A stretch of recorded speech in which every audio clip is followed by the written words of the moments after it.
آج کل ہمارے معاشرے میں ایک اور بڑا فتنہ آیا ہے، اور وہ کیا ہے؟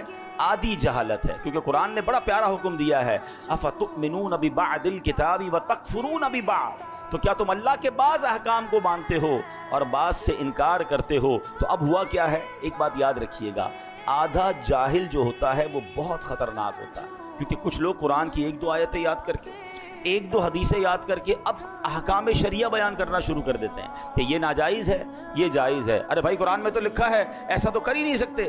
اب ہمارے بھولے بالے مسلمان، ہم نے بھی پورا قرآن نہیں پڑھا، ہم نے بھی علم دین حاصل نہیں کیا، اب کوئی سوشل میڈیا پر آ کر ایک قرآن کی آیت بتا کر سب کو گمراہ کر رہا ہے کہ جناب قرآن میں تو یہ حکم ہے۔ حالانکہ اگر قرآن کا حکم بیان کرنا ہے تو پورے قرآن کا مطالعہ کر کے بیان کرنا ہے۔ قرآن کی کچھ آیتوں میں ناسخ و منسوخ کے احکام ہیں، کچھ آیتیں پہلے نازل ہوئیں، کچھ بعد میں نازل ہوئیں، پہلا حکم ختم ہو گیا۔ اور جناب بعض اوقات حدیثوں میں بھی اس طرح ہوتا ہے، یہ علماء کا کام ہے کہ وہ تمام حدیثوں کا مطالعہ کر کے یا قرآن کریم کا پورا مطالعہ کر کے پھر ہمیں حکم بتاتے ہیں کہ اب حکم ہمارے لیے کیا ہے، ہم نے شریعت پر عمل کیسے کرنا ہے۔ عیسیٰ علیہ السلام کہیں تیز تیز قدم کے ساتھ جا رہے تھے، ایک شخص ملا، کہتا علی جان اتنے تیز تیز کہاں جا رہے ہیں؟ تو کہا میں نے ایک بے وقوف کو دیکھ لیا ہے، اس سے دور بھاگ رہا۔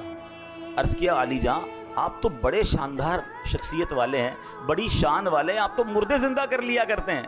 آپ نے بڑا خوبصورت جملہ فرمایا مردے زندہ کرنا آسان ہے، بے وقوف کو سمجھانا انتہائی مشکل ہے۔ ہاں، یہ بے وقوف کی جو دوستی ہوتی ہے نا، اور بے وقوف سے اگر کوئی دین سیکھ رہا ہے تو پھر اس کا بیڑا غرق ہی ہونا ہے۔ تو پہلے یہ چیک کیجئے کہ ہم علم دین کس سے سیکھتے ہیں، ہم جس سے سیکھ رہے ہیں اس نے بھی سیکھا ہے کہ نہیں سیکھا۔ اور جمعہ 8 دن ہوئے اور جناب بیٹھ کے ہمیں سکھانا شروع کر دیا۔ یہ باقاعدہ ایک پوری نالج ہے، یہ پوری ایک سائنس ہے، اور قرآن فہمی ہر کسی کا کام نہیں ہے۔